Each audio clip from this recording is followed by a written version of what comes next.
Hey, it's your boy Jose from Big Meat Sports. How are you guys doing on this lovely Thursday? Some of you guys might be watching Thursday night football. Some of you guys might not be because Thursday night football game is just two teams that are under 500. That being the Panthers and the Bears. Try to watch a couple a few minutes of that game and it was just not interesting to me. Um, but I do want to come on here. We do have to talk about you know that Dallas Cowboy and Philly game. See what you guys thoughts on that thoughts on that game and go from there. Please don't forget to like and subscribe to the page. If you're watching us, don't forget to you can comment on any platform. I can see all the comments. So let's go. Let's get this thing going. Um, so let's talk about it. Dallas loses to Philly. Dallas had the chance to pull it off at the end, but they didn't. Um, I would say it was a very entertaining game. I think first the viewership of that game was 27 million, I believe. That's what they said. Oh, and if you guys look in the background, I know that you're seeing a bunch of shelves and boxes. You know, we work in the garage. Got a leak in the garage, so got everything back over here so I can take care of this leak. So that's why that Dallas Cowboy poster is covered up right now. So don't want to hear you guys talking crap. But we will state so Cowboys Phillies game. We had our chances, bro. We had our chances. My biggest concern is this offensive line. This offensive line, Terrence Steele, he got worked. It's no if there's no better way to say it, but he did. He got worked, and he got worked bad. I mean, he gave up 12. I believe it was 12 pressures throughout the whole game. Could have been more. I think pressures is just like one of those stats are like an eye test because it could have been. I believe it was like almost all game. And when we needed the most for him to step up, he gives up a sack. Um, and a lot of people are blaming Dak on us being on the 6 yard line, and he takes a sack there. Man, when I mean Dak barely had time to even get the ball and take like a 2 or 3 step drop, and he was already surrounded. That's how bad that line was, and mostly on the right hand side because Tyron Smith and Tyler Smith was taking care of the left side, so there was not any issues on the left hand side, but um, there was a lot of good things and a lot of bad things I saw. Um, we'll talk about the bad things first. The bad things I saw was again the offensive line playing and the defense. I think the defense, even though they played well, on the second half, I would say like mostly in the fourth quarter, but I think that was just due to Philly controlling the ball most of the first half and the third quarter. I think they had the ball most of the third quarter. We couldn't get off the field when we needed to. Stupid penalties.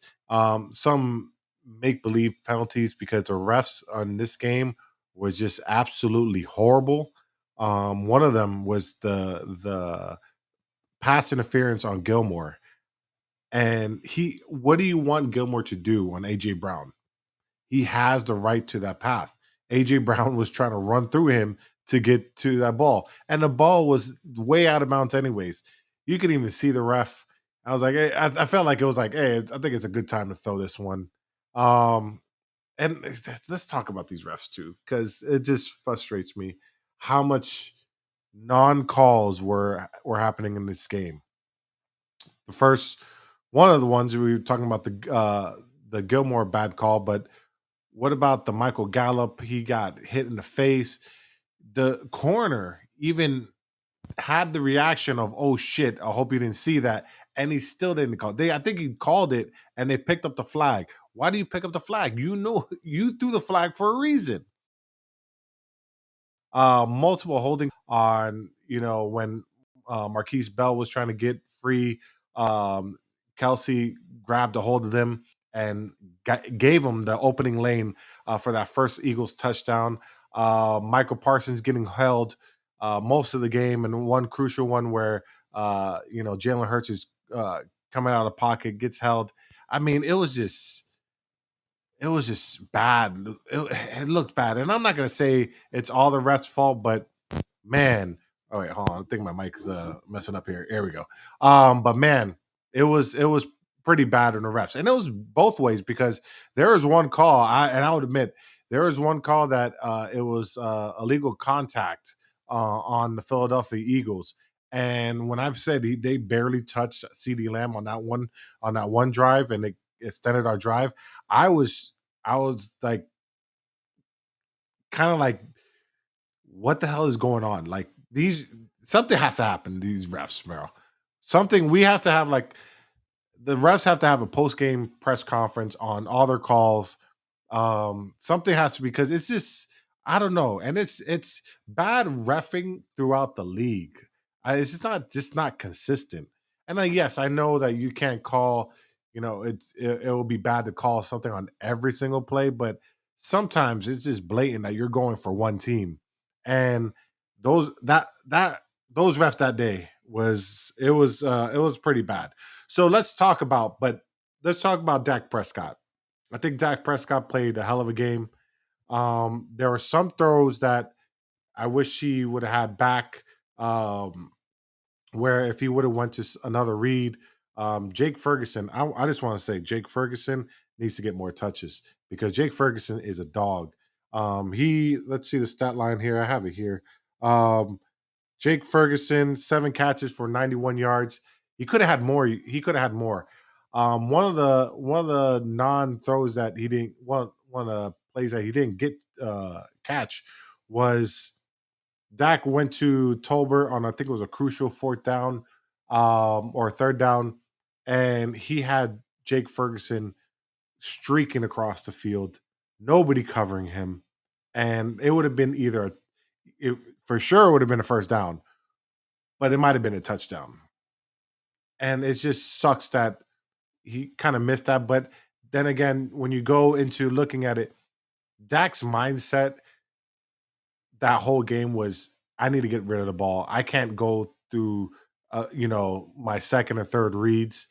He needed to get rid of the ball quick because our offensive line, especially on the right hand side, was not getting him the time of day. And yes, I get it. Yes, the Philadelphia Eagles do have a great front, but man, you got to buy Dak more time than what he was given.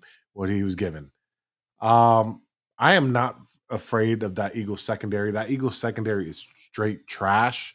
There was multiple times that this Eagles secondary had people just wide open, and if it wasn't for their little rush, I'm telling you, this that it would have been it would have been a blowout.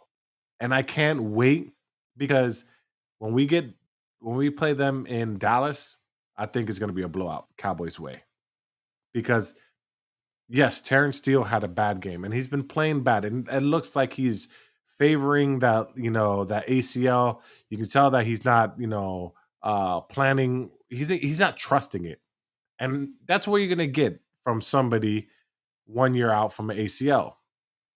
Um, but it's I feel that let him work through it. Um, if not, something's gonna happen because you're gonna need your offensive line to start gelling. And because we're getting late to that season, if you want a playoff push, you need your offensive line to start gelling. And right now, they're not gelling. Our run game is trash. Tony Pollard's only getting he got 51 yards. Um, and you can see Tony Pollard's just pressing a little bit too much too. It's not the same Tony Pollard that we had last year because he's in a different role. But Rico Dowdle needs some more touches. I think that he's like our kind of like our bruiser. I think Rico Dowdle needs some more touches. Um, but I do want to say something. And this person, yes, this person is a dog, and CD Lamb is a dog. 11 catches for 191 yards. They couldn't guard him with crap. I think Mike McCarthy did a great job of creating matchups with CD Lamb on a safety, on just moving him around. Some of the route concepts. Um, he was just tearing up this Philadelphia Eagles defense. And that's why I'm saying, like, look, I have more concern with I'm worried more about the 49ers than I am about the Eagles. Yes, the Eagles won, but it's a game of inches. Look, if Dak doesn't step out of bounds there on a 2-point try, look, we kick a field goal, we go to overtime. The fourth down play with Scootermaker, and he doesn't get in, which he's getting tackled right while he's trying to catch the ball. That's why his knee went down. And I just don't get it. Where if you have to maintain possession all the way to the ground, why can't you get tackled all the way to the ground? That's where the ball lands. That's like a little loophole that the NFL has on their rules book because you know you have to maintain possession all the way to the ground for it to be a catch. But when you do catch it and your knee goes down, it's down right there. I just don't get that. Like that's a loophole. I don't know. Maybe they look into it, maybe they don't. But that's just mine. And I think it's Chris Sims is the one that brought that up. Um, but yeah, it's. I think you know what. Other thing that I kind of saw that I'm not liking that much, and seeing it more repetitive is our Dallas Cowboys defense, the safety play. Last year, you heard a lot of a lot of times their names being called Jaron Curse, um, Donovan Wilson, Malik Hooker. And there's a lot of times this year that those names are not being called. I think that the safety play is been a little bit suspect this season. And hopefully that changes. I'm hoping that does change because I do believe this Dallas Cowboy team can get far in the playoffs. I'm not saying Super Bowl, but I do think if they're playing to their potential, they can get to the NFC Championship game. But they just got to get everything on the exact same page. Now, the good thing that's happening for the Cowboys is their schedule. Their schedule, the next 4 games are, I won't say, not every, I won't say easy because there's no easy games in NFL. You never know. It's any given Sunday, but it does favor us.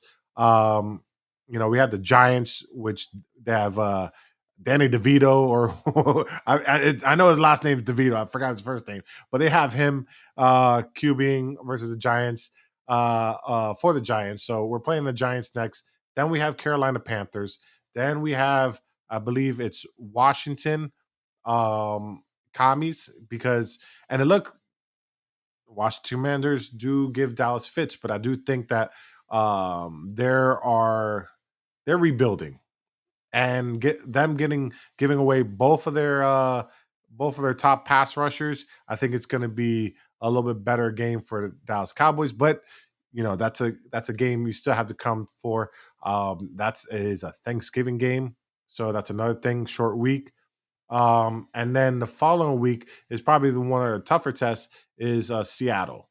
And I believe Seattle they're coming to our home, which we are undefeated at home. So let's keep that streak going. And then the Eagles they're on a bye, but then they got, I believe it's Buffalo. They got Kansas City, Buffalo, and the 49ers. So that's a tough schedule. So this NFC East is not done by any means yet. But I do want to see what's going to happen. I do think that the next time we play the Eagles, it's going to be a blowout in AT&T Stadium. Um, but that's all I got to say about Dallas Cowboys. Look, if we sign Martavius Bryant, I think that's it's going to be you're going to see the end of the road for Michael Gallup. I think it's going to be more touches for Turpin and Tolbert. And then you're going to see probably Martavius Bryant, maybe give him 2 weeks to get ramped up here. But he's probably going to be our jump ball. This guy is just big, fast, and physical. I know he hasn't played in the league since what was it, 2018, I believe it was. But something they saw when he was training and did a little tryout for them. There's something that they saw that they can use in him. So I think Michael Gallup. I'm sorry, bro. You've been given so many chances, and that one crucial drop right before the halftime where it's like a crosser and it was like you're nonchalant. You didn't even think the ball was going to come to you. It hits you on your hands. If you catch that ball, extend that drive, that's probably another, touchdown. You never know, but you dropped the ball, bro. So I think Gallup, I think it's his confidence, is his shot. So I think it's going to be more playing time for Tolbert and Turpin, and then put in Martavius Bryant here and there.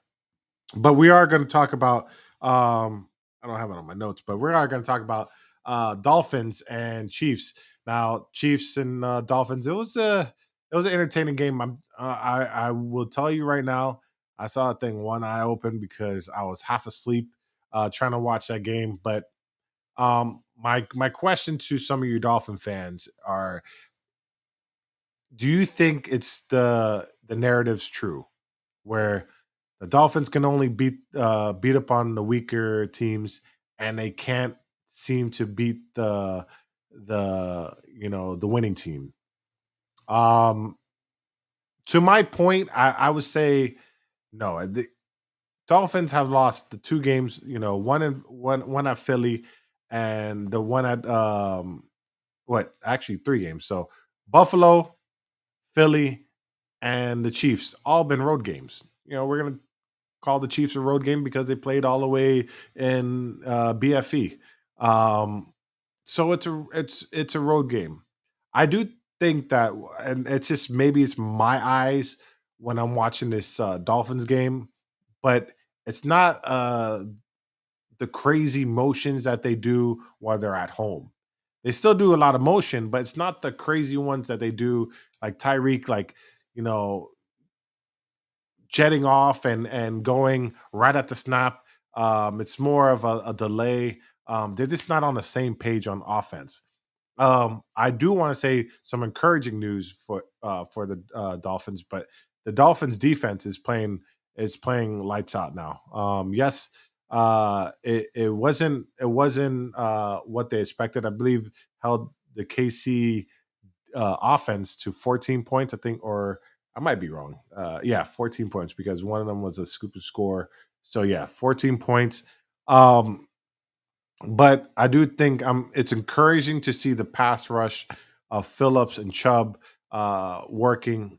They played a good, very good Kansas City Chiefs team, but I just want to see them take it to that next level. I think the getting Jalen Ramsey back gives them more confidence in the back end, and they're getting people healthy at the right time.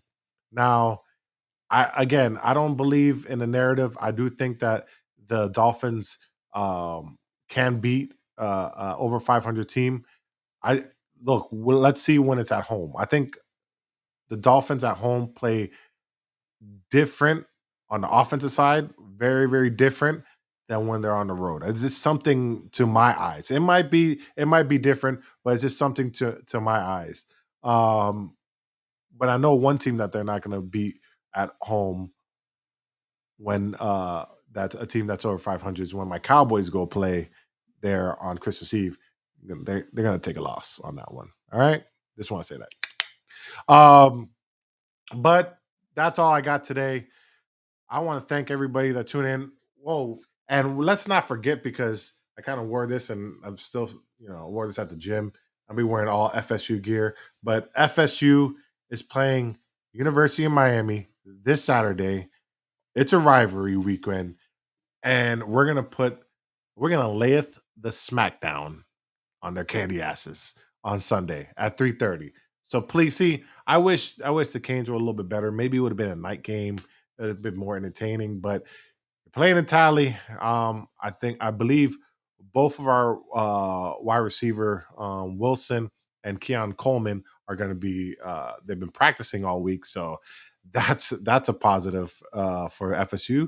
It sucks for Canes because look, we squeaked out a win last week without both of them. I do think that this team wins out and should be in the playoff Final Four. We shall see because everybody's trying to discredit the ACC. So FSU has to win out. They have to win out. I feel like they can beat. They can beat they're going to beat the Canes. Then they have some unknown team, and then they're going to play the Gators last game of the season, and they're going to whoop on the Gators. So hopefully all that happens and FSU can get in the college playoff and see what happens. I don't. I have confidence in the team. Sometimes Jordan Travis just kills me on some of his decision making, but hey, look, he's been consistent all he's been better as we go along here. So and for him to win last week without his two top wide receivers and find a way to win, and I think our running games are getting better. So I can't wait till I can't wait till Saturday. I'm predicting a blowout. Duncan, if you're hearing me, if you're listening to me, yes, we still have that bet. You are gonna my restaurant of choice. So I can't wait for the FSU to beat the Canes. But that's all I got for today. Thank you guys for tuning in. Please don't forget to like this page. Go on YouTube, like the page, subscribe to the channel. Please, it helps me out a lot. I love doing it. I just love talking to you guys. I saw that there was no comments today, but I do love have you guys comment and we can interact.